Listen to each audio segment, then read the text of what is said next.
Good morning from Seoul. I am walking from my accommodation to the nearest subway station, which is Borame Station, because I'm going to the War Memorial Museum of Korea. Now, Seoul is another walkable city. You remember that I said I really felt like there was a correlation between a walkable city and an efficient public transport system. Well, I did my research, and the research suggests that walkable cities indicates that there is the least number of conflicts between pedestrians, so that's us, from and among vehicles, transport, and automobile systems, meaning to say there is the least number of conflicts between me as a pedestrian walking towards my destination and among bicycle drivers, automobile drivers, and other vehicles. Which is true because you don't need to compete in the road to get to your destination fast, because there is an efficient public transportation for that. So kaya pala, that's just what I discovered, because most of the livable cities that I've been in, they have the most efficient public transport system. So Seoul is one of them. You could reach point A to point B just by walking. Although, when you go to greater or farther lengths, there is the subway station for that. And since I'm going to a quite farther destination, I'm just gonna take the train, and there is even a bus, and their buses are just as efficient as their train stations. So again, the correlation between walkable cities and efficient public transport just means there is a least number of conflicts between pedestrians and transits and automobile systems.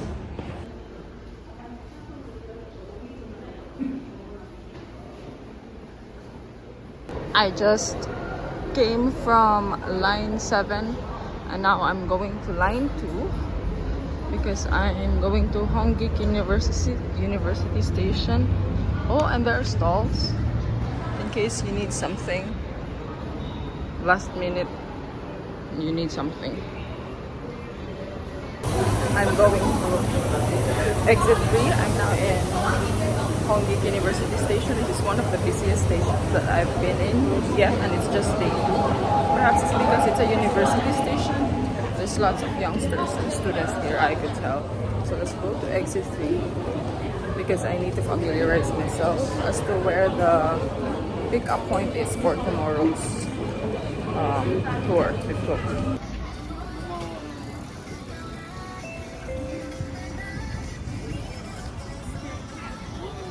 I'm now in Hongdae, and wow, the vibe here is very youthful and energetic. There's lots of youngsters. And the stores, there's lots of souvenir items.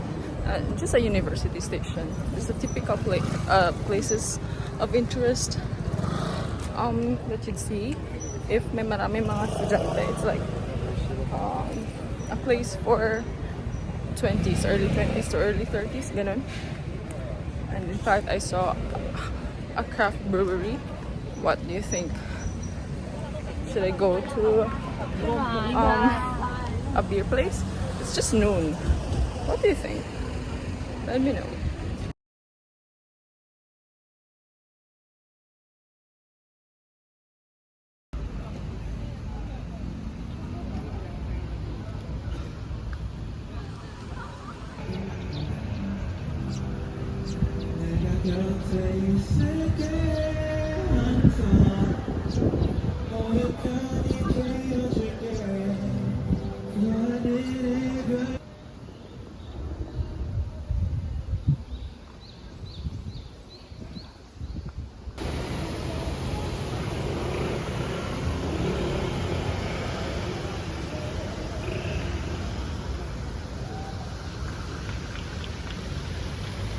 Come on guys, who does not love a walkable city?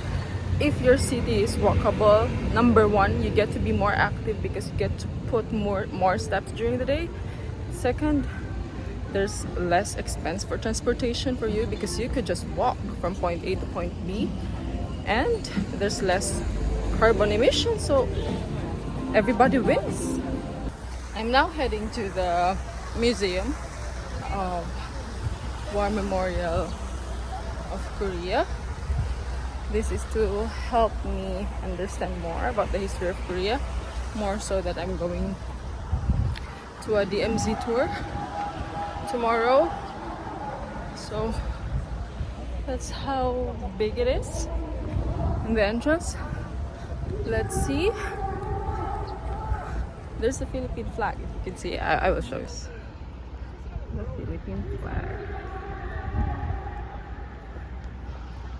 I am now at the War Memorial of Korea, wherein there is a plethora of exhibitions and displays depicting and narrating the Korean War. The museum is top-notch. It's clean, it's efficient, it's organized, and admission is free. You would know that a country is already developed if it has already given its citizens that level of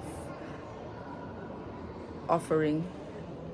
Like, because if you are just a developing country, or if you are just a third world country, your efforts would be geared towards providing jobs for your people, solving the problems on unemployment and all the other problems on the economic spectrum of things. But if you're already developed, you are able to allocate and dedicate your resources towards culture, towards heritage, and towards development of literature. Because I've always believed that culture and the arts, it's for the privileged. Kasi kung gutom ka, kung wala kang trabaho, you would not be able to appreciate art and culture. But if your stomach is already fed, if your family is safe, if you have something to eat, now you could start appreciating and caring about culture and art. And that's just how it is in developed countries. They've already covered their bases when it comes to economic market, and then they're able to give their citizens this level of awareness of history. It's the beginning of June, but the weather in Korea is still cold. I mean, it's not biting cold. I'm wearing a dress, and there's not a single sweat that has dripped over my face and on my body today. The weather app says it's 24 degrees, so it's pleasant. It's slightly cold, parang Baguio or parang Tagaytay, enough for you to walk with ease and comfort. So it's just the beginning of June, meaning to say, I don't believe so much in what you see or what you read on Google, where in June is already very hot. No, it's not. Not true. It's cold. It was a good day. First we went to Hongdae, wherein I got chicken and beer and discovered how youthful the place is.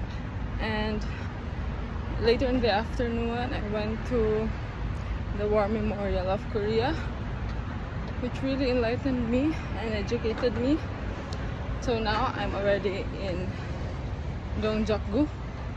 This is the place where I'm staying, and I'm heading to my accommodation because it's already almost 7, and I really want to be at the accommodation as much as possible before it hits 8 or 7 p.m. That's just me. And I'm gonna